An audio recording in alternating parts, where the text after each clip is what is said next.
That was planned all along. Maybe not. Welcome along. So today looking at ideas. Now the whole thing with ideas, we all know ideas are, can be a very big deal when we come up with amazing creative ideas. And we all know everything that everybody pretty much does and has was someone's idea at some point. All the things we use, lots of things we do and the ways we do things. We're all ideas. Sometimes these ideas that we use are amazing and serve us over and over and over again. Were probably ideas that were shunned at first, like that's a ridiculously stupid idea, what are you thinking?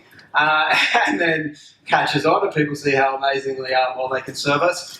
So we're going to go through looking at a few different perspectives of ideas today, but ultimately the outcomes to find ways to discover and maybe not even discover, but let the ideas flow even more for us and those processes and things.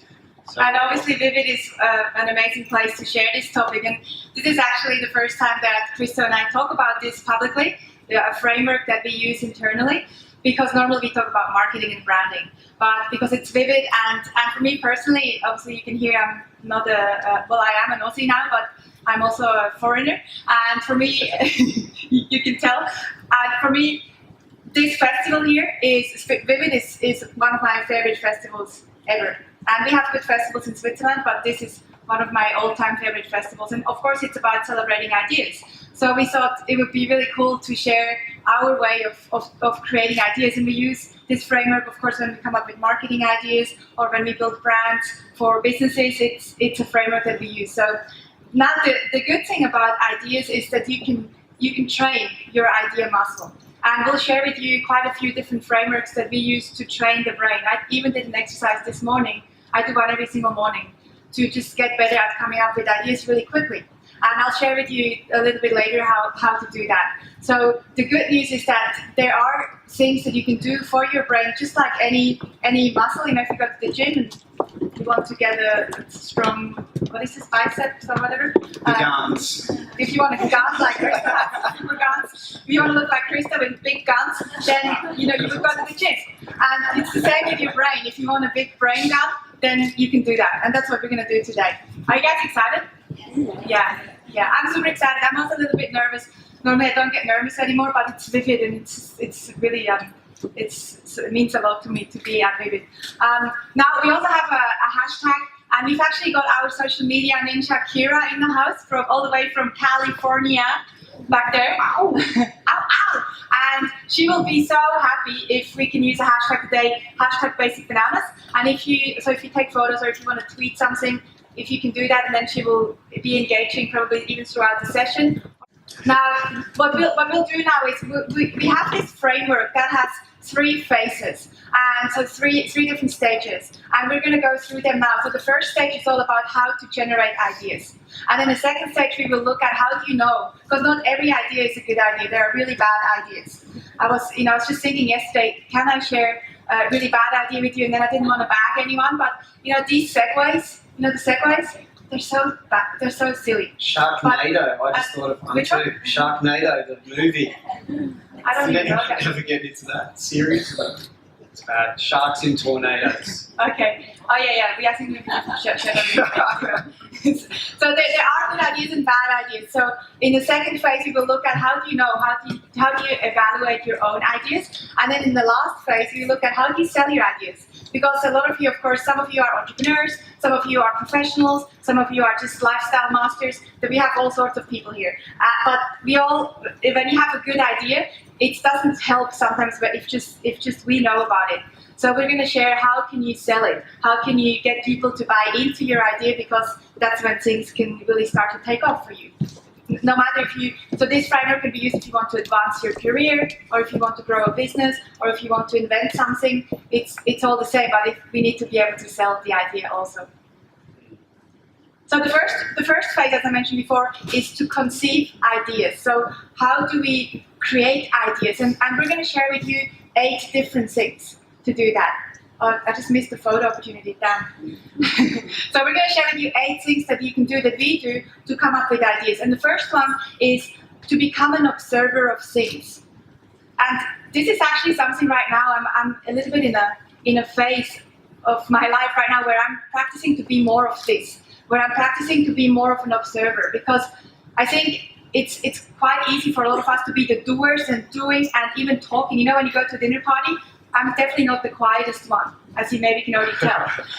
But I'm really consciously trying to be the more quieter, observing one. I don't know if you probably haven't noticed that just yet. I'm trying.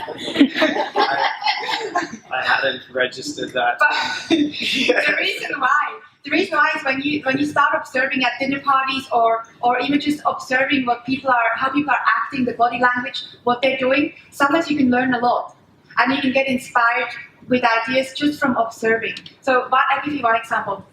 I just got back on Monday from Switzerland, my home country. I was visiting, and I was there for a week, and I practiced a little bit of observing because I wanted to see if I can come up with ideas. And so I was observing people, and it's my country. I lived there for over 20 years, so I'm similar to people there. But the thing that I noticed most is that people are very risk averse.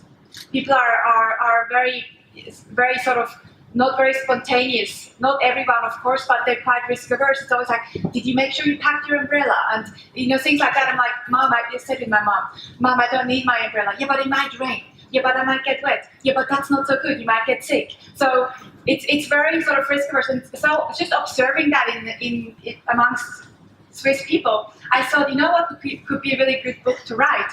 Would be to write a book a little bit about how to be more brave, how to be more courageous. And so I hopped on the plane and I started writing a book. I wrote one line and then I fell asleep. But that's still, doesn't a good Swiss boy always carry a piece of string, a pocket knife, a Swiss Army knife, and a torch in their pocket? No, a tissue, but that was a French teacher told me that. It's actually not true, but one of my French teachers when I was maybe 10 years old, and I never forget it, he said, any good boy that you guys will know in Switzerland will always have a pocket knife, a piece of string, and then not a string as in, string, just a piece of string, and also a tissue. So now Christo thinks that's true, but it's not true. Interesting. Okay, in time goes out time. So what on earth this thing is. Lots of us, I'm sure, in the room here have busy lifestyles or busy careers where you're always doing stuff and it's always coming out. So it's like, I've got to solve this problem over here. Meanwhile, you're solving that problem. 5 more have appeared that you have to then work through to go into your to-do list. Then you've got to go and sort out this, and you've got to pick up someone from that, and then you've got to work out how am I going to resolve this, or come up with a new idea to sell this, or put this thing out there. And we're always like kind of straining to spit it out, right? Who's familiar with this kind of thing? It's like, it's out time is the majority of our focus. It's like, got to solve that, got to get that, got to get that. And it's tiring. So what we like to do is obviously create some time, and it can be a good idea for you, so try this on basically, is scheduling in time. So time to put stuff back in. And now this will be in your own way because different people are going to function in different ways. Like some of you might like to go for a walk in nature and listen to a podcast, for example. Some of you in time might be scheduling half an hour to sit in a cafe and read a book, where you're reading and you're taking in something. It doesn't have to be, because sometimes people always say, what books do you read to get inspired? You guys are so savvy with business. What business book are you reading at the moment? I'm reading Slash's biography or something. I'm not reading anything to do with business, but I'm getting inspired by their thinking and their creative thinking, and then taking that, because that's what fuels me. Like I've pretty much read most rock stars' autobiographies or biographies of any kind out there, and that's in time. Like for me, you get the idea. So you do need to create these times to schedule a bit of in time for you, and you'll find it in your own ways. It's some people it might be just putting their feet up and watching. It could be watching a TV series that you like or something like that, where there's certain time. But usually for me, I find it works better when it's reading or it's podcasting, listening, and strolling on the beach. But we definitely need to block out that time and be strict with it, because you'll know that we have to create space, which will lead into the next point. Quickly about the in time, can I share something too? Something that I think helps a lot with in time too is to actually force yourself to do something you maybe wouldn't normally do, like booking in a painting class. I took a painting class the other day with actually one of my dear friends, Sarah, who is sitting right there. She's an amazing artist already. And it's I wouldn't maybe normally do a painting class, but it's in time because it makes you do something that maybe you wouldn't do, or a cooking class. I'm going to send Christo to a cooking class. That's called a waste of time. or playing an instrument, or doing something that maybe you wouldn't always do because it sort of makes your brain work differently. Triggers different thoughts. Yeah, different space and different thoughts. But we need to be strict with it too, because we all have. Who here, just out of interest, has a to-do list that they have? Right? Everybody, put your bloody hand up. Very good. Everyone, right? So the thing is, that thing never ever goes away. It's your little buddy for life. You know, it's there for you, and it always just refills itself, doesn't it? And there's certain things that just like we tick off the quick things or easy things to get done, and the hardest, bigger things, I'll just put that on tomorrow, and I'll just put that over next week because I'm busy now. And so there's always there, and it'll always chew up the time. So the time will evaporate. So you do have to be pretty strict to block out the in time if you ever want it to happen. Otherwise, it's simply not going to happen because you go back to your inbox and there goes half your day again, working through emails or so on. So creating space leads into this point as well. I like this quote: "I only write when inspiration strikes." Fortunately, it strikes at 9 every morning. Now, if anyone's read there's a great book called The War of Art. Not the art of war, the war of art. And it's about the battle that creative, it's mostly, I think it's the majority of the focus is about writers, but writers trying to write and always having to come up with the ideas to write. And they go through this internal battle, as we all do, coming up with ideas and being creative. What do I write? How do I write it? What do I write about? And then this has been quoted to quite a few authors throughout history, but apparently the first, which people have tried to trace it back, was William Faulkner. And it's basically stating, like, what does that mean? It means that blocking out that time for the ideas to flow as well magically makes the ideas flow. Whereas if, for example, we sat down and thought, all right, now's my time my idea creation time. I'm going to sit down, create ideas, or I'm going to write and have the creativity, then I'll just quickly check my emails first. We go to emails, and then we're like, I'll just quickly blitz Facebook too to see if anything exciting is going on over there, and then that's gone, and then suddenly there is no space for the ideas. That space is evaporated because it will always, like, to-do lists will chew up the time, and also, everything else. But it's not easy, especially for those who are quite the creatives. You know this all too well, and we do it all the time. We have to come up with marketing ideas. What a brilliant idea, where did that come from? It doesn't come if we don't create space for it, if we don't create time for it. It's just simply not going to happen. Sometimes space for it can also mean gardening. It could, for you, it could be, it could be just walking in the park, it could be exercising, it could be going to the gym. It could be sometimes doing functions where you don't necessarily, like you don't use your brain a lot, but we do need to do these things. So it's like in the shower in the morning. Who has brilliant ideas in the shower? The shower things in the moment, like with the whole shower ideas, it's like ideas in the shower because you're very present in that moment. Right, when the water's hitting you, you can't really be on your laptop while you're in the shower. We all seem to have brilliant ideas, don't we? Maybe we can have more showers in the day or something like that. And that's pretty much what the fourth one, which is brainwaves, and that's exactly what's happening when we do take showers or we do something that is something that we don't have to think too much. And of course, there are different brainwaves, and hopefully I'm going to get this right. Otherwise, I have my mother-in-law here also, who knows a lot about brainwaves. She's at the back there. She doesn't like when I point her out, but we love you.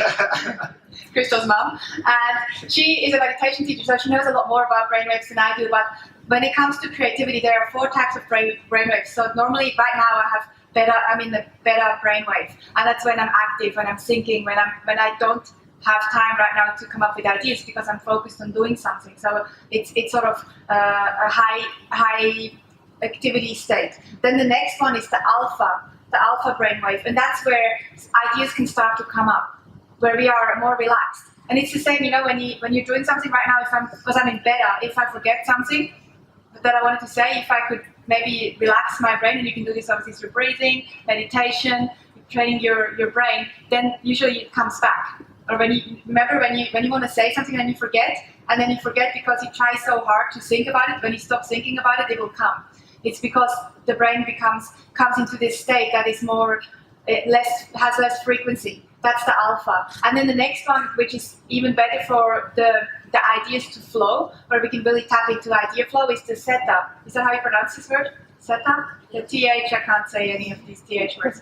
And so in this brainwave, it's even slower than the alpha. And this is where we sometimes just come up with stuff. I actually sometimes, even when I do presentations, I think I can, because I do a lot of meditation, so I think I can maybe get into slower brainwaves quicker, because sometimes I do something like this. And even though I'm active, I think sometimes the brain can drop into this, because sometimes I say things that I didn't even know that I knew, that were in my unconscious. It's when you tap into ideas. And you can practice this, of course, by doing different things like turning your brain to relax through meditations, but also, as Christo mentioned, when we take showers, or even when we're driving a car, if you're obviously not a learner, and you're driving on a straight road, sort of a highway in Germany at 180.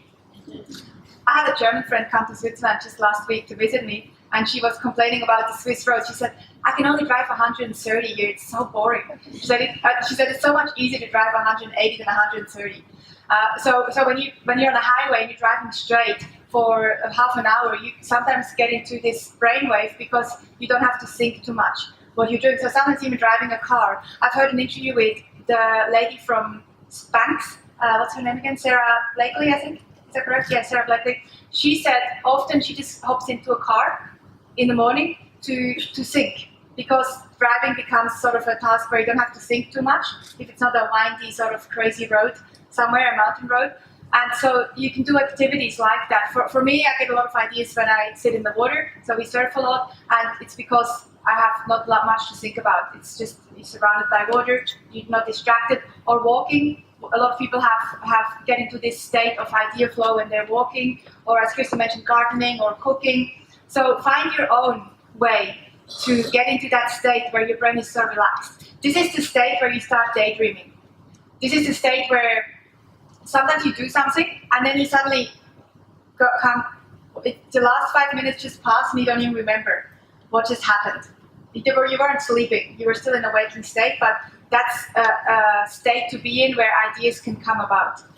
About something about this is my own little trick that I can share. I don't know if it's such an amazing trick, but it works.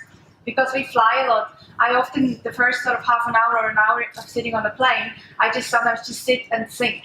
Because it's one of these times where I can't access my internet and I can't waste my time on Facebook and stalk people. So I sometimes take this half an hour or an hour to just think. And that's where I know I can get into this brainwave and I can come up with a flow of ideas.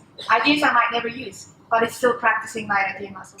So keep in mind that it's okay for the brain, or if you want to convince someone to do the gardening for you, let them know, hey look, it's a great time to let your ideas and your creativity flow, so get out there with a little pick and shovel and whatever. Cooking, great. Cooking's complex for me, it's overload, I can't think, too focused. Yeah, but it is a good exercise to do. It's like getting ideas in water, like you could be swimming. I think water makes everyone very present. You know, that's why I like the shower. Who's a genius in the shower? Like, have these amazing ideas. Like, most of the guys, like, I had this good idea this morning in the shower. Because it's hard to think of anything else when it's like temperatures hitting your body all over and hitting you that way. I think in lots of water settings, it could be swimming for some people. Water helps generate ideas. So everyone might want to get to surfing more often. Inside versus outside. So ideas, where they can come from.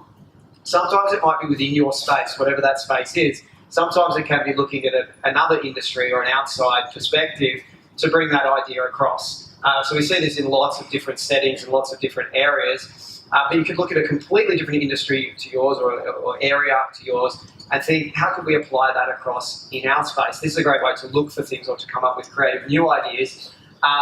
Like sometimes if it's an inside idea, what you could look is you're looking at your own space, and like we do this with a lot of businesses where we'll say, what's a frustration within this industry already if we want to try and be better. Like for example, if we were working, because we work with a lot of businesses, we might say to a business, okay, you're an accountant or whatever you are, or you're a lawyer, what's a common frustration within your space that is common for the customer, from the customer's perspective, not the lawyer's perspective, of course. But the customers might think, well, look, I'm scared to pick up the phone to call you because it's going to cost me a fortune, you know, and everything's going to be about 12 o'clock or whatever. So we think, okay, well, we need to position you as different to that. How can we do that? And then we look for the ways to make you, you know, perceived as different. Outside the industry, this one is one that we just, one of our customers just rolled out in the last couple of weeks. They've been all throughout the Australian media in the last couple of weeks. And it's Hotel for Cats. So they have a veterinary clinic and boarding for cats. So what we look at is other industries. For what idea can we roll across to you? So in the jewellery industry and also the handbag industry, they do this very well. They create a really, really high-priced item. So there'll be like a Gucci handbag occasionally that might be $200,000 or $300,000, right? And they create that handbag as, I believe they don't create that handbag to sell those handbags. You know, they're not selling $300,000 handbags that are flying off the shelves. However, what it does do is it puts their brand up here. It gives a perception of world-class handbags, you know, puts them into the top 5 or 10 most exclusive handbags list of 2017 and so on. It creates this perception, and suddenly we go, oh, all right, spending $2,000 to join the $300,000 handbag club's not such a big deal anymore. You know, there's perceptions there. So we look at this idea and we go, how can we apply this to a cat's boarding house? So what the next thing that was born is Hotel for Cats, 5-star luxury accommodation for fancy felines, which reduces separation anxiety for them and their owners. This is a headline from one of the media stories. Includes massages, a butler service, French caviar. There's a chauffeur service for the cat. Your cat is available for 24/7 FaceTime or Skype if you would like, feeling that anxiety. So, what's the point of this? It could seem ridiculous, right? It seems a little over the top. Yeah, like, let's be honest here. The point of it is, similar thing. We'll get similar things, outcomes as say with someone like Gucci, where we might get news. We get status as well, because suddenly they're like, well, they must be pretty good to be able to have this level of service. They charge a lot for it. It's not cheap. I think it's $1,200 for 24 hours. This one. It's $1,400. $1,400. So for some, that'll be acceptable. In the marketing world... Are you in the wrong business? Yeah, me too. I'm in the wrong business. There's a whole different spin on this, because what a high-end offering often does is it sells Gucci sells the lower-end handbags as a result. Makes sense, right? So this will get the media, they'll be busier with their other offerings, because we see that and we go, oh, I know these guys, oh wow, they must be pretty damn good if they have this level of service. I'll take the normal one, and it's probably better than everyone else's that's out there normally. You get the idea. So to basically make them newsworthy, get them out there to the world. Now, sometimes our ideas are going to come, so that's taking ideas from somewhere else, bringing it to your own space. Eureka moment versus a process. Eureka moment's like, I was tying my shoelaces and the idea just came to me. You know, there's these moments which we all wish to have. However, they don't always happen that way. You know, it's like I've been stuck on this thing for a long time, or I'm trying to work out how to present this angle of this idea to someone and just can't get I'm stuck on it, it's on the to-do list. Eureka moments, if they happen, but it's not always the way it happens. So what we do is we build a process where we create space, we create time, and we follow a procedure to work through the idea. One example of this is not putting too much pressure on ideas too, but realizing things happen in phases. Like if I give you one breakdown of say copywriting, for example, like writing text to go in marketing campaigns, if we're trying to come up with some creative copy, some creative text of a way, an angle to sell something. What we'll do, like I say 4 phases. So there's 4 phases in your mindset to go through. Phase 1 is just dump down any info we have about it. Who are we selling it to? Why is it different? Why is it, what are the desires of the people who want it? What are the objections of the people who want it? We just dump it down, dump it down, dump it down. What do they want? Like just spew it out. Even if it said the same thing 5 different ways, who cares? Just do it, don't edit it, because we all go into editor mode really quickly, and then we get stuck on it. We start to go, that's not a very good idea. There should be a full stop there. I've written the same thing twice. So does it make sense? So cut out editor, dump, dump, dump, dump, dump, dump, dump, and then leave it alone. Because then we go, okay, now I leave it alone, and I might come back to it the next day. So that might only take 10 minutes or 20 minutes, rather than being stuck on it for hours. Come back the next day as the editor. Now put on the editing hat and go, now I'm going to see, does this thing make sense? Is it spelt right? Should I put a full stop there? Can I make it sexier on the eye to read, like put a subheading here, and if someone skims it, what are they going to see? The next day we come back, leave it alone again, and that's when we come back as the artist. The artist's job is to put the creative angle and the brand personality across it. Does that make sense? Like if we were to be writing something for Basic Bananas, I might have written it in a really dry way initially. Like it was like, grow your business, attract, more customers through the door. Whereas here I'll go, how can we say that grow thing? Maybe it was like explode your business more radically, well, be more awesome in your space. We swap it out to be more on brand. And that'll be might be another 10, 15 minutes. And then we leave it on again, and then we come back to it again. The very last day, which would be the fourth day, come back, block out a little time, and that's where we just clean it out, like strip it out as much as possible, to edit it as much as can we say it in as succinct a way as possible. That's just one, for example, a process which we'll follow rather than trying to, because otherwise it's almost an impossible task. And people say, how do you come up with these creative ideas for this copy all the time?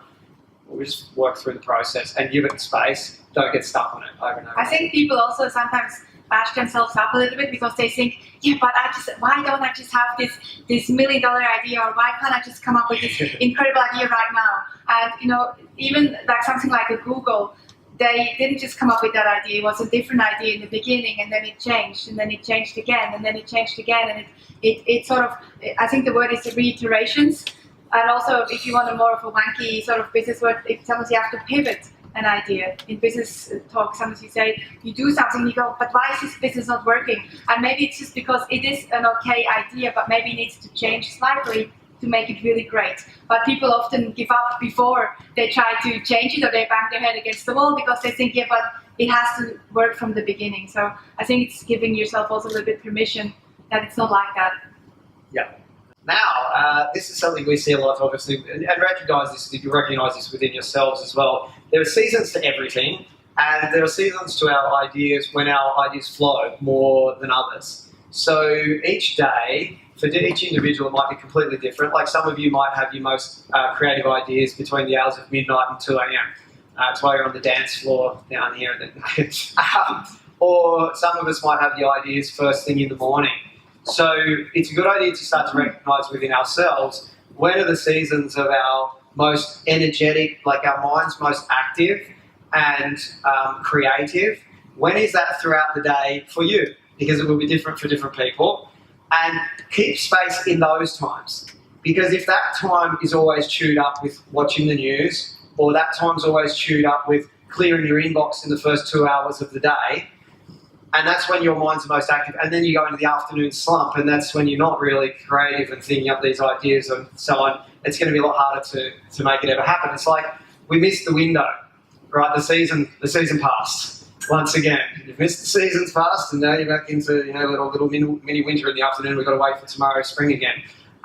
So recognise within yourself there will be these little seasons of when you need to roll, and try and keep that space open, keep that time to make that available for your idea generation. Solving big ideas too, because obviously big problems can sometimes involve your creativity. So when am I most active in the day? Well, for me, it often is the first hour. I might wake up and go for a surf or something and feel productive. I like to do a bit of exercise first. And then it'll be the next kind of hour straight after that. That's just for me. And then I know, okay, in that time, it's a good idea to not even ever look at the inbox at all. Don't ever get, distracted by social media or anything. But just have what's the number one big priority I need to work on first of all right then. Even if it's just 20 minutes to lock out on that time. You go, how are we going to do this? How are we going to resolve this? Let's get the creative juices flowing. Because that's when the season is. If I leave it till later in the day, or I'm back in office with team, and things can sometimes be hard because there's questions and things being thrown at us, and it's impossible to kind of find the space. I've missed it's winter. It's a good winter though. But who's more of a morning sort of thinker? Who's more of a morning thinker here? More of an evening thinker? And then we have the non-thinkers.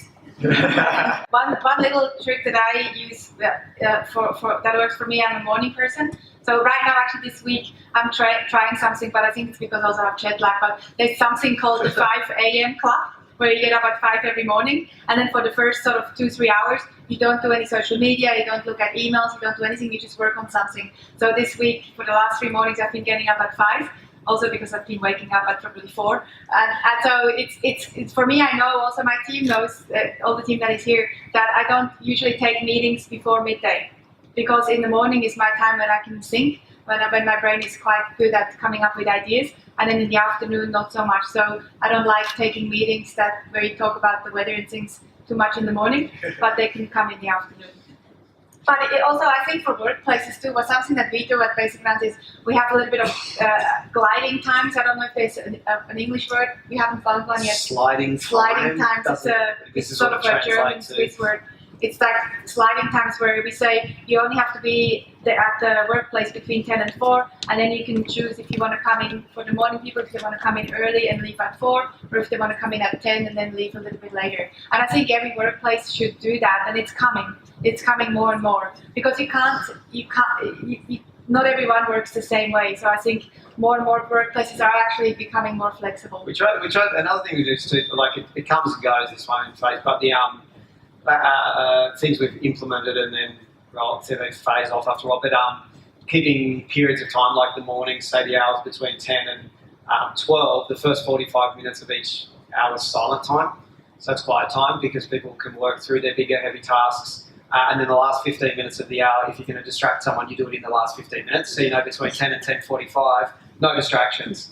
If you've got to ask someone something, you'll be able to wait, 45 minutes. If it's an emergency, of course, fine. But otherwise, write it down, come and see them in the 15 minutes. And that's when it's cool, let's have a chat.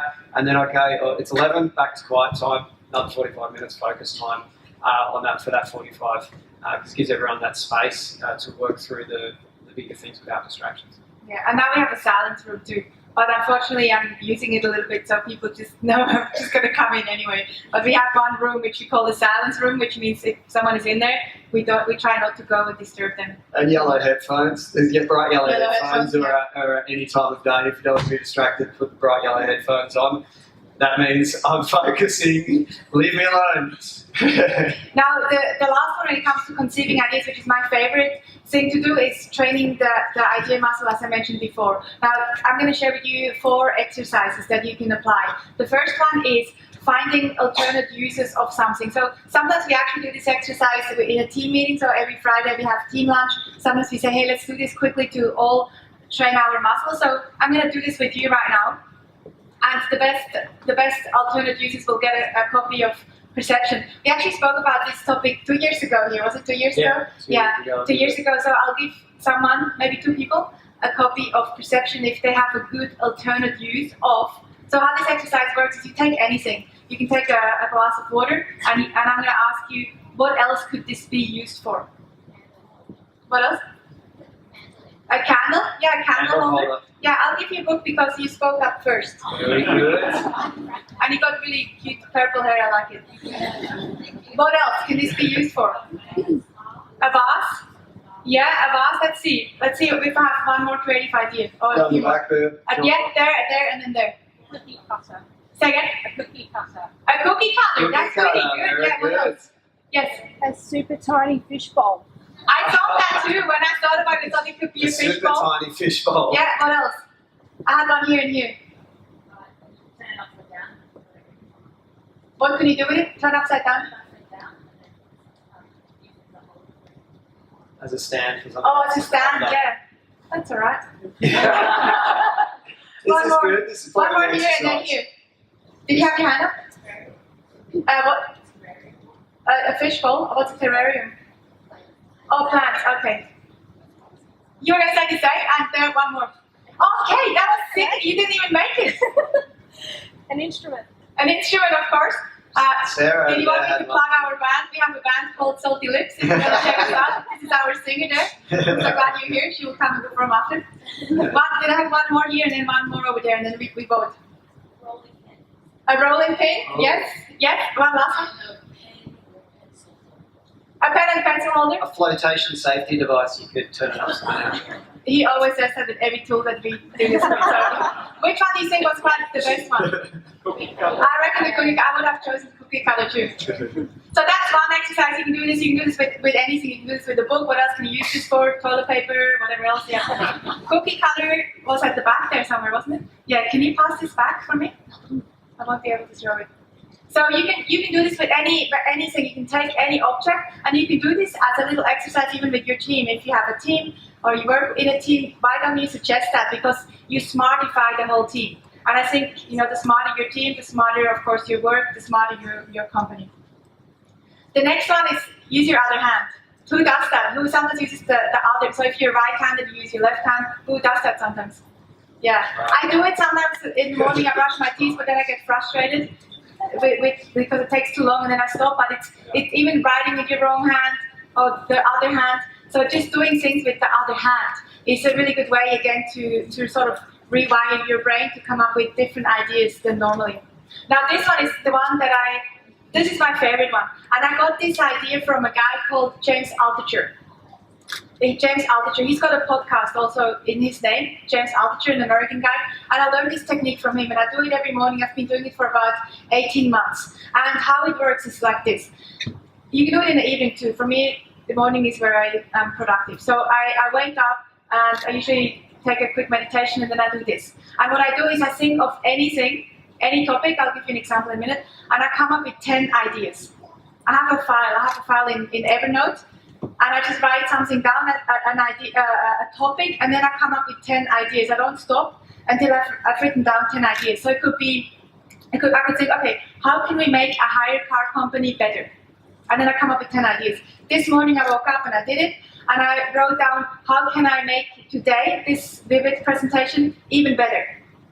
How can I make this the best presentation ever? And so I wrote down 10 ideas, like things like looking people in the eyes, so giving eye contact, not talking too fast. I always talk too fast. I also wrote down wearing a bikini because it makes me happy. So, and which I did. So some ideas are not so good. Some ideas are not so good. But for me, the bikini thing is a good thing because I grew up in the mountains, and now I'm addicted to the beach living here, so it brings a little bit of happiness. Then I'm happy, then how can you make you happy?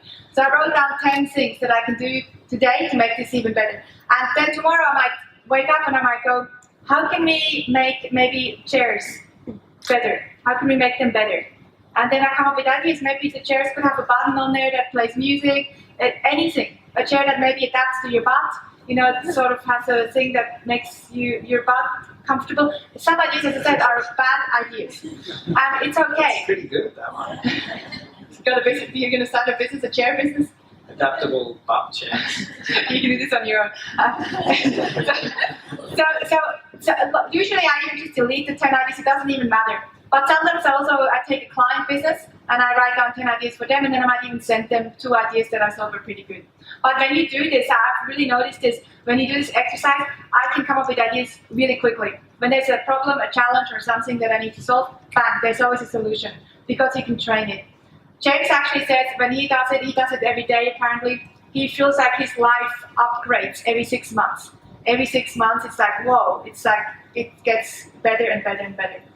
So you can try this. And the next one is idea sex. Idea sex. And how this works is you take, and again this is something that James Altucher teaches people, is you take 2 completely different ideas and you merge them and they have sex and they make babies and they're really good sometimes. And so I'm going to give you I was thinking of an example this morning, and something that came to mind was Tinder. You guys know Tinder, this app? Well, I'm obviously not on Tinder because I'm married. But I had dinner in Switzerland with 2 of my girlfriends. One of them is single, one not. One of them was on Tinder. So my friend Sarah and I said, can we try Tinder on your phone? I want to try it. And it's so fun, it's addictive. So we got on there, and you know how you can swipe left and right? It's cool. We did it for like an hour, and then there's even a super match. Once a day you can do a super match. So we were swiping left and right, and then I was thinking, this is idea sex. Tinder made idea sex. They took dating and they took shopping. I like it, I don't like it, I don't like it. You basically go shopping for men or women on Tinder. So and it's a combined idea of dating and shopping, and it works. So sometimes you can take two opposing ideas or two different ideas and see, can we merge them? Can they make babies and can it become something better? Someone else that came to mind when I was thinking about this is Andy Warhol, the artist. He took an idea from ideas from the past. So he takes people like Elvis Presley, Marilyn Monroe, and he popifies them. So he does pop art of people that from the past. Again, it's merging two ideas. It's past people. Sometimes you can take an old idea and then modernize it and make it have babies. So another thing that I was thinking. Cinderella, is Cinderella the chick with the shoe? Yeah. So if you took like if I wanted to write a movie script, I could even take two completely different movies like Cinderella, the shoe girl, and then I can take James Bond, and maybe I can blend these two ideas, and maybe it will be a good movie. Maybe not. Maybe it's the worst movie, but you can you know what I mean? Yeah, good. Now we have a gift for you actually, because we were thinking we love giving gifts. Last time we had, I think, lollies. So what was the last gift we had here? It wasn't as cool as this. Oh no, it was emergency M&M's branded with basic bananas, but it was. We thought we were clever. It said, in case of a marketing emergency, take two of these and call basic bananas. But the gift was a thing full of like Smarties, basically. So we were thinking, how can we wanted to gift something. So we one of our team members, Steph, actually, she came up with this idea. She found this, and this is Idea Sex. So this is a company called Sprout Pencil. You're all getting one. And what you do with this pencil, it's actually a pencil and it's also seeds. So this one on the picture is oregano, the spice that you can grow, oregano. I think there's different spices. So we have different spices? I believe so. So what you can do with this is, again, using Idea Sex, taking pencil and taking plants together, and you can plant this pencil and then give it a little bit of water, and then apparently something will sprout. So this is cool. This is clever. I think this is really clever. So what we would like you to do is, obviously you all get one, and I want to take one too if there's one left over, and then we all plant it, and then hopefully, I don't know how long this thing takes. I'm not a botanical person, but it might take a few weeks, maybe, to sprout. And so just take a picture and then maybe send it to us or tag us on social media. Do you like it? Should we give it one clap? Let's give it one clap. Yeah, I think you can write with them. You can write with the front bit and plant the other bit. We write with it and then you plant it and then you get a piece. So evaluating your ideas. Okay, so on this point, obviously not all ideas we want to move forward with. Because sometimes we might have genius ideas, but then you often wonder, like, is this just me in my own little world here? Am I just in my bubble right now thinking this is a great idea and the rest of the world aren't going to be interested in it at all? So how do we evaluate our ideas? So we obviously want to give them some level of evaluation. And then we'll move on to the third point after that will be then how do we sell our ideas? Like how do we get other people interested or to present it to someone? There will be a level of evaluation that happens at that point as well. However, on this one here, for first of all, creating a system, this is for yourself. So you could use a program like Evernote, or you might use a to-do list style program like Wunderlist or something, where you put your ideas into somewhere, because if you're out walking or you're in the middle of the beach, you have a great idea, which is when the ideas tend to come, or it's when you're out gardening, and you don't have somewhere to record it, you're probably going to forget all about it by the time you get back to wherever you're going, and then by then you've got to cook dinner or whatever you got to do, or work on something else, or to-do list is called you back straight to to-do list, and then we're back into to-do list stuff. By the time you arrive at your work or you sit down at your desk, it's like, there's all the stuff I've got to do. What was I thinking about before? I can't remember now. Who cares? I'm busy. Get this done. So record the ideas. So it's okay to have an ideas folders. Lots of us, I'm sure, definitely I know, definitely us too, have lots of folders in like notebooks within Evernote. Like I have just ideas in general. I have one called $1 Million Ideas. I have one that's something like maybe later list.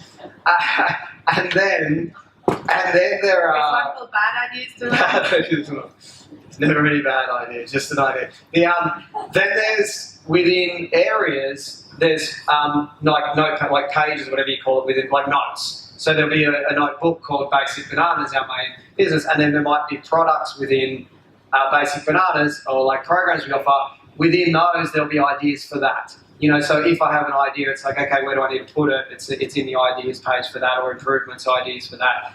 So a good idea to have a system in place where you can do it. And ideally, we've got the technology, have it on your phone, so you can just access it on your phone, and it syncs across all devices. That's why those kind of programs like Evernote are amazing. Like we do it all the time. We might be out on the beach and have ideas for a video tip, or standing here talking to someone after, and they'll say, how do you guys do this? Or what's your process? I'm like, oh yeah, like answer the question. Oh, that's a really good idea. I'll put that into my Evernote video tips ideas. So then when we get to sitting down with Steffi, who does our film and video, she says, hey, we're ready to record some videos. You got some ideas? Yes. 1 second, and then pull them out. Okay, let's do 3. So we'll do 3 videos in a row because the ideas are already there. And when she hits me at the moment, otherwise I'd be like, yeah, this is an amazing backdrop. All right, what am I going to do it on? What are we going to say here? Just find the folder and there it is. To processes, basically. Bouncing it off someone, of course, this is the one where it's good to get perspective. Depending on your ideas and the level of ideas, you might want to do it with a trusted person first, friends or family. Hey, what do you think of this? But then, of course, take it to people to get outside perspective. Sometimes people get a little guarded, depending on the level of your idea as well, because sometimes ideas are just, hey, how about we try this, cool? Or it's like, I don't really want anyone to know this yet, but can I trust you, and then present an idea. And in these sort of settings, it is good to get some external perspective to start to work things through, because otherwise you might end up sitting on it too long and it just doesn't happen, or it just goes away, or someone else does it. Or if someone just says, you're out of your freaking mind. What do you think? It's good to get a little bit of perspective, but always not necessarily has to be shut down or completely then it goes ahead. Either way, but of course getting perspective is an important piece of the pie. Trust, I believe, is probably, for me personally, I believe trust forms the basis of all epic things in life. And trust in you, so this goes almost a little bit against point 2. Sometimes, and this happened to me many times, sometimes you have an idea, and if you can learn to trust yourself and your idea, sometimes people would say, hey, this is a really bad idea, but if you know that this actually in your heart, no, this actually is a good idea, then you can push back sometimes, because sometimes you have to push back. I've had, even at Basic Analysis, I'm sure I've had many ideas where the team said, no, this is annoying, or this is not going to work, and I said, no, but we are going to do it because I knew. But I had to train this, because Swiss people, so this is all a lot about, it has a lot to do with intuition. Swiss people in a society where I grew up are very logical. Very logical. So I have an older brother, and I still remember this so much, and he would hate for me to share this, but he doesn't see this because he's not really on social media very much. And I remember once when he was maybe in his early 20s, he's 2 years older. He was sitting in his room, and I went in there and I said, what are you doing? And he said, oh, I'm just making a list to figure out if I'm going to go to Vietnam or Thailand for a bicycle trip. And I said, cool, how are you doing it? And he made a list. He had a list. On the one side it said Vietnam, on the other side it said Thailand. And he made a list, logically writing down all the reasons why Vietnam could be good, all the pros and cons for Thailand. So he had this, I don't know if you guys think this is crazy, I think it's quite crazy, but it's very logical, it makes sense. It's a very logical process to see pros and cons for one place, pros and cons for the other place. But I think what we need to also do, besides the logical thing, is we need to develop intuition, because not everything is logical. And one thing that I have found is that most of the super successful people make a lot of their best decisions based on intuition. Now, intuition can be learned. If you think you don't have intuition, it can be learned. I thought I'm not super intuitive until I started to say, yeah, I can learn this skill. And now I make most of my biggest decisions based on intuition. Even hiring someone. I remember when Aga walked in, Aga at the back of the room, she walked in, and I knew straight away when I first shared maybe a few sentences with her, I knew, without knowing anything about her background, I knew I wanted her in the team. It was intuition, it wasn't logic. It wasn't logic, and it was the best decision ever in terms of hiring someone. So I think, so how did I train this? How did I learn to be more intuitive? I did some mind games. And I know this, I don't even know how this works, but I read about it. I just started to read about intuition and how to make it work for you and how to learn to be intuitive. And I just started doing things like when I pull up at a lift that I need to go up and there's maybe 3 lifts, I just decide which one is going to come first. It's just a mind game, but I would say this one is going to come first, and sometimes I'm right, sometimes I'm wrong. Or parking in a big car park, I would drive in. Now I don't do it so much anymore because I feel like now I trust my intuition, but I would drive into a car park and I would say, okay, there's going to be a space in a third lane on the left. And sometimes I'm right and sometimes I'm wrong. I don't know exactly how it works, but that's how I started to train.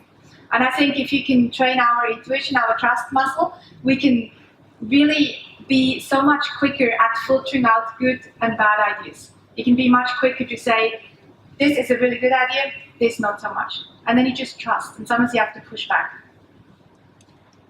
I like this quote by Dustin Wax. He said, what separates the creative from the not so creative isn't so much the ability to come up with the ideas, but the ability to trust them or to trust ourselves to realize them.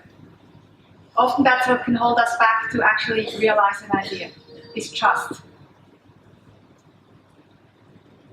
And the last one in this second phase of evaluating your ideas is bringing perspective. Now, how you do this is you put on different colored glasses, metaphorically. So you have an idea and you think about, okay, what could be, if you were the devil's advocate, why could this idea not work?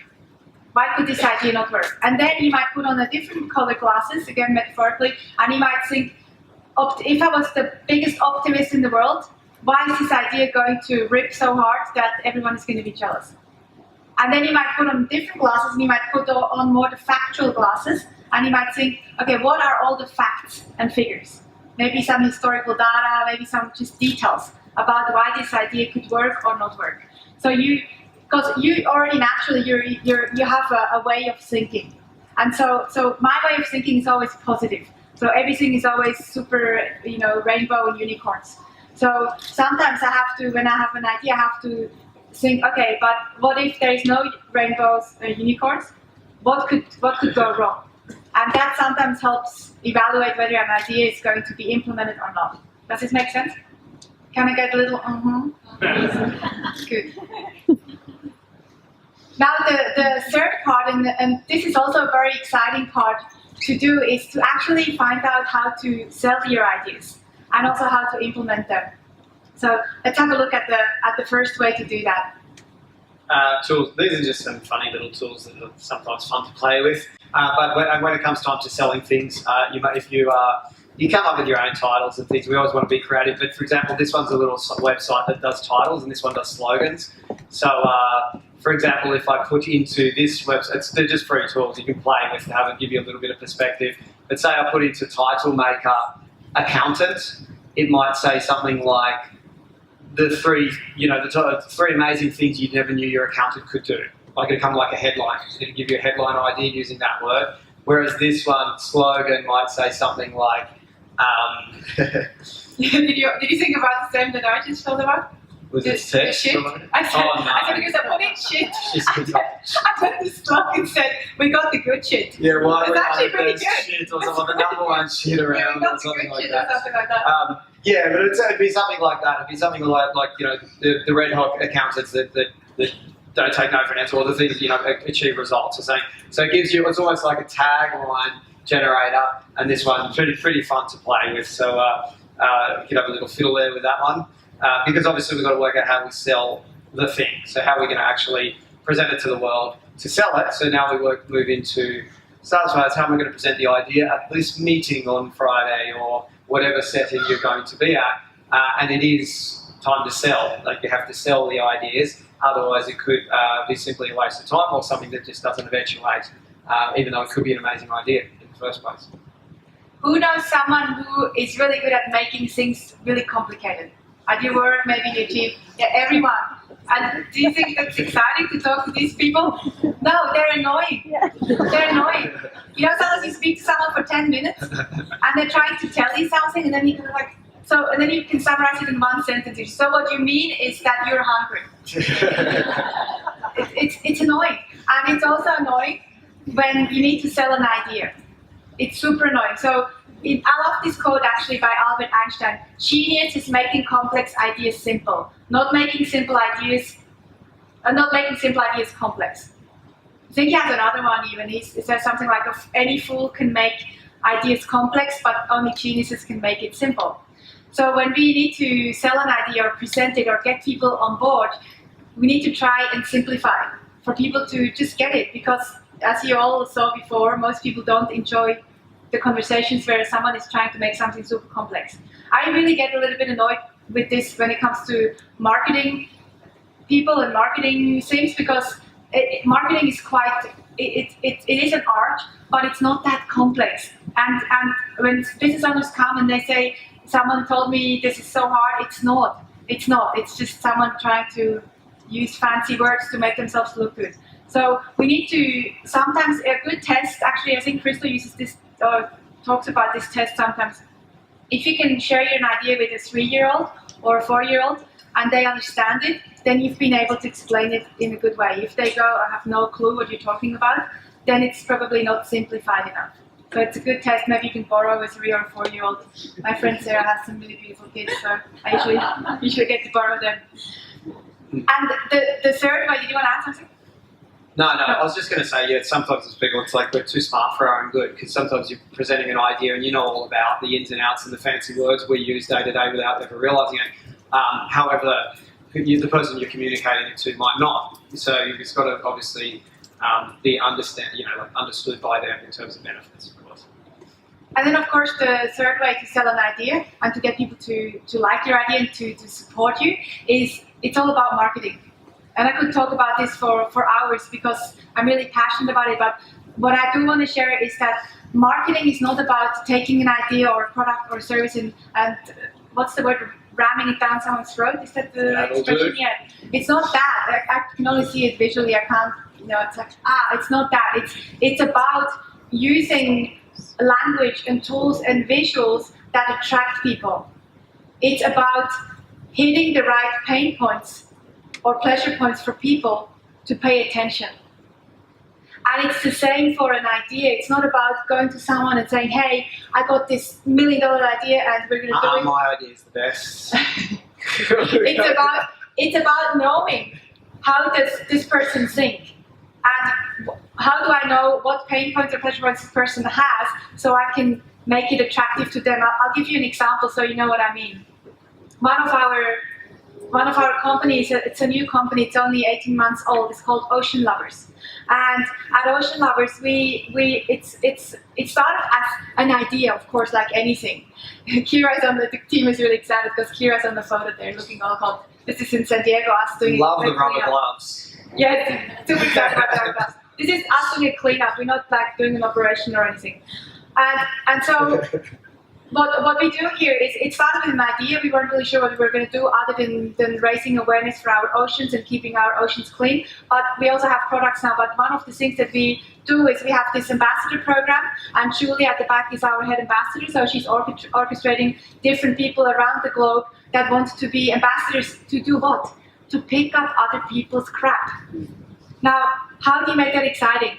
It's about knowing why would someone be motivated to do that? Well, because our roles is not looking very happy if we keep trashing it. So we can make a difference. So it's about understanding the pain points. If a mother maybe wants to support us, we might say, imagine your kids in 10 years or 20 years. If we keep trashing the beaches or the environment in general, your kids are not going to survive.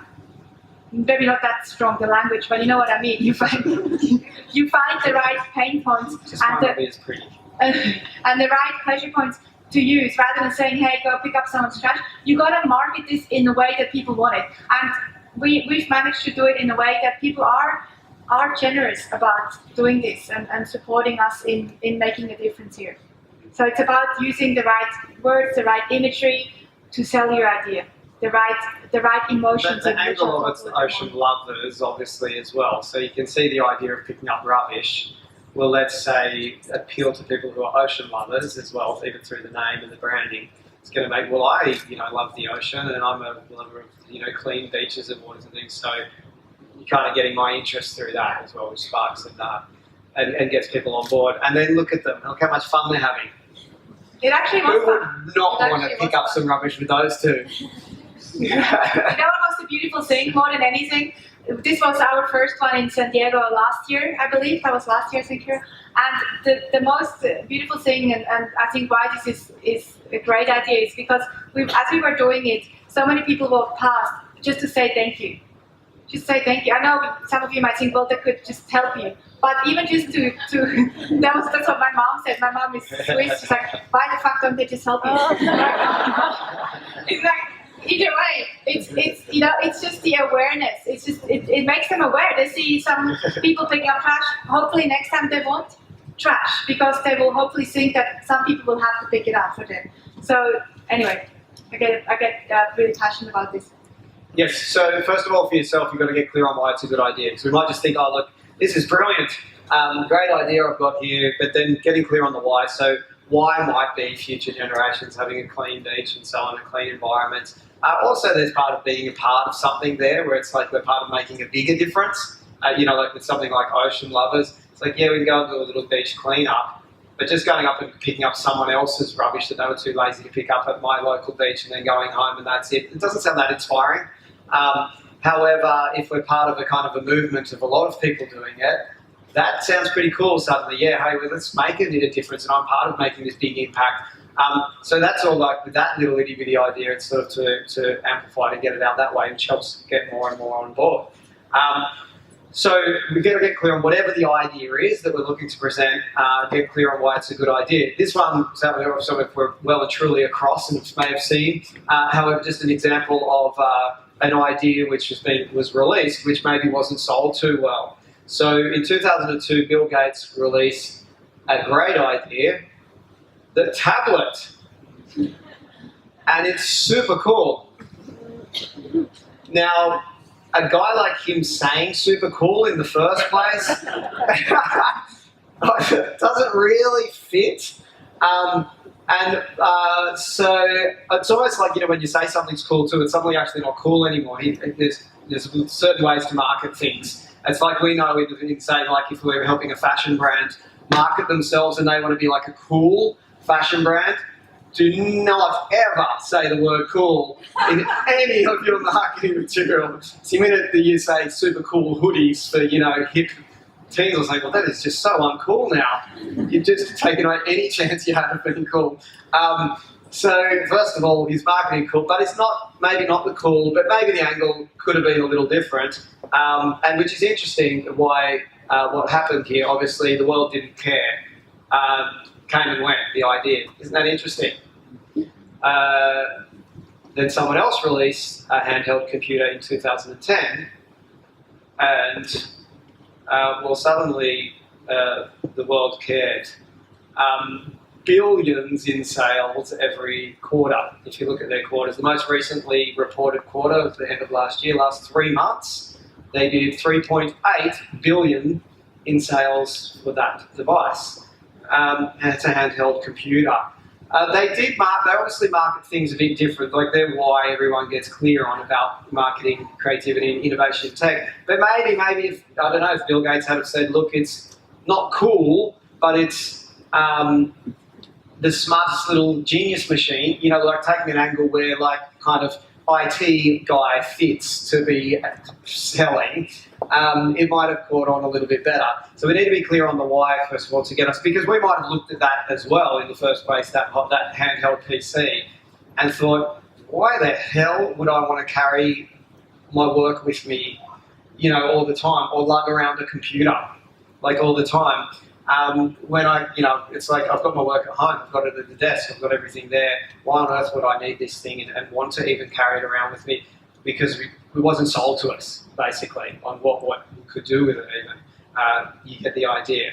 So same idea, presented with a very, very different why, a very, very different purpose.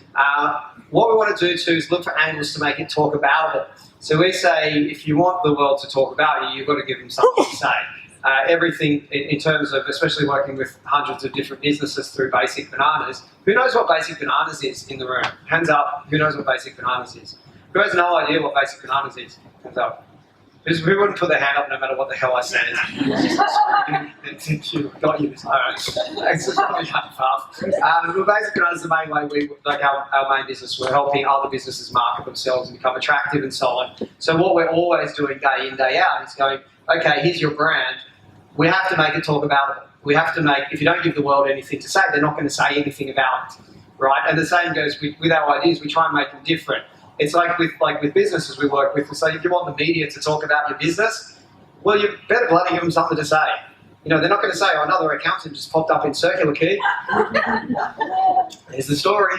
You know, it's not really newsworthy. So we've got to give them something to say. We give the world something to say, and it's looking for little hooks, little points of difference on why it's a good idea, or why it's different, or why someone might want to share the idea to talk to someone else. I could loop back to the ocean lovers example again, and it might be like, okay, because it's making an impact all around the world. Oh, cool. Well, that's suddenly a bit different to someone saying, hey, you want to volunteer to come up and pick up some rubbish with me on Sunday?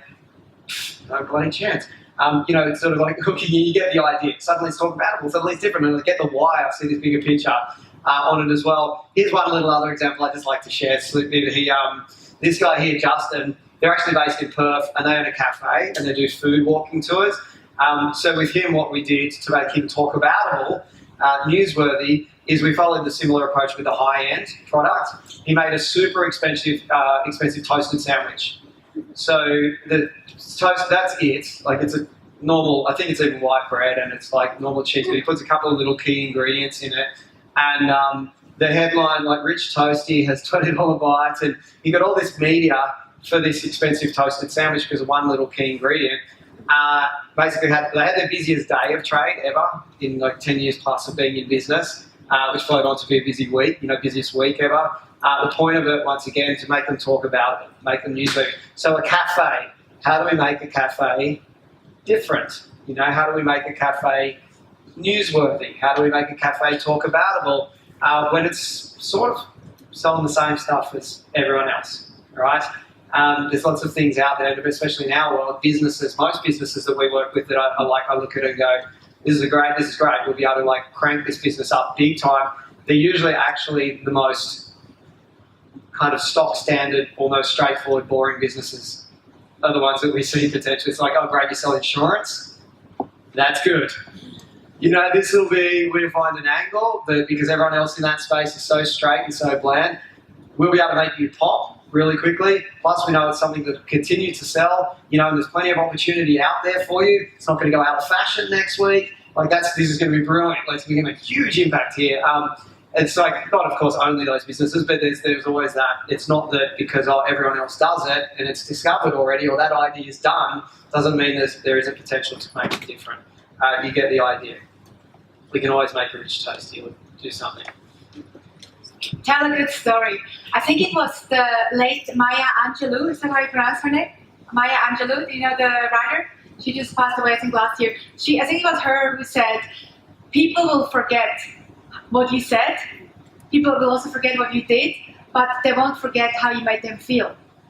And through storytelling, we can make people feel. So you can sell an idea by telling the right story. And of course, storytelling is something that we have been doing since our ancestors have been doing pretty much since we invented fire, when they started to sit around a campfire. And Julia is very excited about this because we use a lot of storytelling in branding, of course. And so stories make us feel, stories take us somewhere. Yesterday, for example, we actually worked with a jeweler, Julia and I, to help her with her brand. And she is one of the first jewelers to sell wedding bands online, to make it convenient. And so we said we need to tell a story because it's a little bit of a newer concept because normally people want to go to stores. And so suddenly there was a story behind it, why she came up with it, so what's the reason why? And also how she, making it a little bit visual, so how she was sitting at home and thinking, I don't want to go from store to store and getting ripped off and getting something pushed onto me. I just want to sit at home and drink a glass of wine and look at stuff online. And so sometimes you can use storytelling to sell something. Why are you doing this? Why now? Why is it important? And when you do that, people will suddenly feel something more than just an idea. It suddenly becomes a little bit more of a reality. And the next one is using metaphors and analogies. I'll give you a few examples here, but you can use, it's similar to the story here. You can use a metaphor or an analogy for people to get what is it. So the words that you can use here is it's like. It's like James Bond making love to Marilyn Monroe. My idea, for example. You can use it's like. An example that I can share with you quickly, which was a study done in a college in the US. And what they did, and because a lot of advertising doesn't work, because a lot of advertising doesn't use this, and a lot of advertising just tells. They don't make you feel. And so one campaign that they did in the college, there were these cool kids. There was a college, I don't remember which college it was in the US, where they had the cool kids, and then they had another area of the college where the super crazy nerds were staying. And so the cool kids had a little bit of a problem because they were drinking too much. There was a lot of binge drinking the whole time. It was really not good. And so they did a campaign where they had posters up on the walls where they said, hey, drinking is not good because you can die, it makes you dumb, blah, blah, blah. Nothing changed. Nothing changed. They didn't care. Then they thought, okay, how about we use an image of someone that is not very popular, not, of course, it's more of a fictional person, but let's take a super nerd that is super embarrassing when they're drunk. And let's use that campaign where it says you don't want to be like this super embarrassing guy, super drunk, being annoying in college. And the binge drinking went down because they used a different visual. It wasn't telling so much, it was using an analogy of how you could be. A few years back, we went over to Switzerland as we go over a few years or so, a couple of years, and we went over and thought had some work lined up to go and help this company called Swiss Climate. And Swiss Climate, what they do is they help other companies reduce their carbon emissions. So they consult to other companies, help them reduce their carbon emissions, and they're super clever doctors of everything you could possibly ever imagine. Every one of them in the team's a doctor of 5 different things, and like super clever at working out ways to help companies and working out ways to just reduce carbon emissions and so on in general. And so they called, but they had problem with selling into businesses. So they were going and meeting with businesses, and they couldn't sell the idea. They couldn't get the businesses across the line. Like, why would I give you guys or pay you guys anything to help me with this when it was just confusing? So they lined us up to come and have a consult with them and help them to pitch their ideas to other companies. So we lined it up and we were hooked up to go to this their premises. And if you've ever been to Bern in Switzerland, it's the capital. It's like beautiful, like the whole city's kind of like palace with all these beautiful archways and things. Just off the main street, which is probably some of the most expensive real estate on planet Earth. We're looking up the address. We go one street off the main street, right in the middle of the city, and there's a freaking palace with these big gates and things. And we're like, what? Like, this is the address, and it's one building, one address, not like an apartment block or anything. And there's the Aston Martins and like everything else in the driveway. And it's like, shit. Like, we normally work with small to medium businesses, and this thing I looked at was like, far out, what have we got ourselves And we into rock here? up in my mom's little crappy car. Yeah, just like hide the car, hide the keys, and so I don't see the like names or whatever, Nissan or whatever. What have we got ourselves into here? So anyway, we went in, and it turned out this was a shipping company. The shipping company, to put a good face to the world and get government to keep them on side and so on, had created Swiss Climate, this other little company under their umbrella, to give back and try and do something good and probably keep the city on side and so on. So the top floor was Swiss Climate, the rest of the building was this shipping company, and it was amazing, like the gardens and right. So we went up there, and basically the guys in there, they were a doctor of everything you can ever imagine, and the way they spoke English, but they didn't speak human. So we said, give us the pitch. Okay, so if we're a business, you come on in, we've booked a meeting, you've got the opportunity, give it to us, obviously in English so I can understand every word, detail and so on, and I still couldn't understand a single thing. Within seconds, eyes are glazing over, just stop, please, stop. Because they're into technical details of how things in the carbon emissions even work, and all this kind of like they're super duper clever guys beyond anyone else understanding. So we looked at the pitch and basically said, okay, everything you've got there, let's just get rid of that for now. We'll push that aside. And that can be there as backup if people ask technical questions and need that. But you don't need any of that in presenting that to us, the business owner. All we care about at this stage is what's in it for us. Like, I don't care how carbon emissions even work at the moment. You've got to be telling me what's in it for me. So if it's going to make us sell more to our customers, if it's going to make us look better to our local community, maybe to our own government areas to get tenders and things for our business, we're going to look like good guys in a good operation that customers will choose, or team members will be more motivated to work for. That's what we're interested in. So we pretty much flipped the whole pitch to be about, like what Franziska was saying before, simple, that a 4-year-old kid could understand the benefits of it. We're going to help you get more customers. You know, like all these simple language, flipped it all over. They didn't like it, of course, at first, and it was kind of like a little bit of just try, and then flipped it over to be all benefits and very simple, very straightforward, because obviously, like we said before, if we all know, we might know certain things and we might speak in certain ways, but the person you're talking to might be very different to you. It's like you might be the optimist and they're very skeptical about everything, so you need to present it so that the skeptic gets it. You need to present it in the way that the other person is interested in it, not necessarily you. We see this all the time where we might help people sell products and ideas, or they come to us and they say things aren't selling, like this same situation.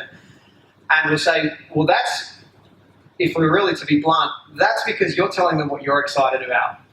You're telling them what you think is cool, or you're trying to show how smart your idea is or how clever it is. All they care about is what's in it for me. If you're going to get it on board with them, you know, especially if you're going to sell something to like a customer, the customer wants to know what's in it for me the second I see it. So anyway, these guys, we had our session with them. Thought, oh, you know, I hope that went well. So got out of there and it was all over, done and dusted. And it took about 3 months. Then the CEO of the organisation emailed us and said, hey, just want to get back to you guys. Sorry it's taken so long. We've been busy, but we're having meetings and it's converting now. We're converting people. We're getting on board. The business is actually starting to grow.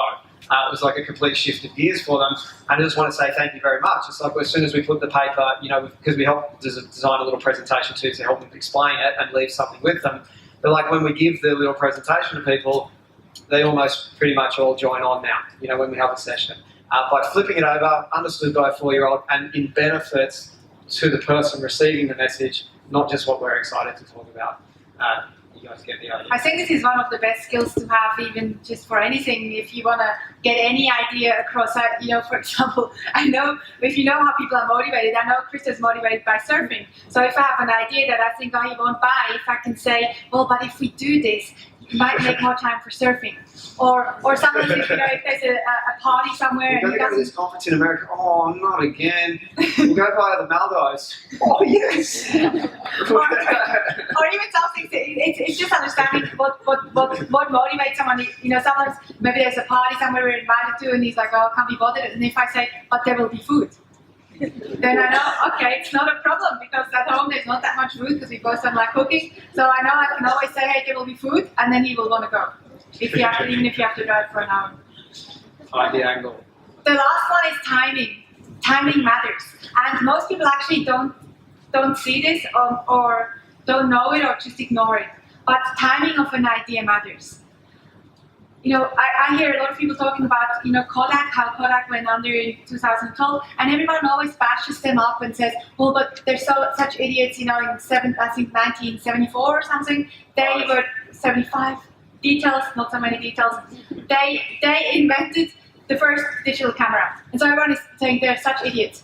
Well, you know what? In 1975, not one person would have been interested in that idea. Okay, maybe they're a little bit idiotic because they didn't launch it later, but timing matters. So sometimes, yes, sometimes you can sit on an idea too long, and they obviously sat way too long on an idea, but also sometimes you can be too early. Sometimes the market is not ready. So you have to sometimes understand, is the market ready? You can test that, of course. I always find the best way to launch something, again, is to go back to point number 1, observing what's going on in the world. What are people talking about? You can tap into social movements. Right now, I believe for Ocean Lovers, why Ocean Lovers is going so well with people wanting to be ambassadors is because we have dear Donald Trump being a dick with the environment. So people are actually, there's a movement, of course, more people are saying, what the heck, we need to do something. So it's Ocean Lovers has never had a more perfect timing than right now. And right now is where we have to go hard because right now is where people are interested. There was a beer ad. Was that Heineken? Remember the beer ad that we spoke about the other day? I think it was Heineken. Again, Donald Trump being a dipstick. Of course, there's a lot of racism, blah blah blah. And so there was one ad that was created. Again, timing was perfect. One was created by Pepsi that didn't go so well. Some of you would have seen. They were talking about just stuff they shouldn't have spoken about, trying to make it work. And then Heineken came along. And I think it was Heineken, if you Google it. Heineken created this ad, a story, an idea, where they were showing how even the most racist people can actually be open-minded if they're put in the right scenario. And again, if they had done this ad last year or a few years ago, nobody would have cared. They had to put together IKEA together, didn't they? Yeah, basically they didn't know who furniture. they were with, so it was maybe a super left-wing person and then a super right-wing. Together they had to put together IKEA furniture without knowing anything about each other. And then at the end they met and they actually shared who they really are. And it was okay. They drank a beer together. It was the perfect ad because of timing. Not because it was the perfect ad because of the content, but because of the context of what's going on in the world. So timing, I believe, is really important. And you know that by observing what are people talking about, is it becoming an issue? And then just being a little bit earlier than anyone else. So what we share today is that everything, first of all, starts with an idea. Everything that we're doing, why are we eating with a fork? Why are we doing certain things? Like sometimes I even look at things and I'm like, who invented this? Who invented something that is really cool? Even jeans. Like I think jeans are really cool. Why? It's everything. First of all, starts with an idea, and how you can become an idea machine. We looked at that today. So training. I think if you take something away from today that will accelerate your ideas, your life, your career, your business, it's training your idea muscle. And then evaluating your ideas is something else we looked at. And lastly, understanding how you can action your ideas, but also how can you sell? How can you sell your idea? Because I believe after training your idea muscle, that's the next most important thing.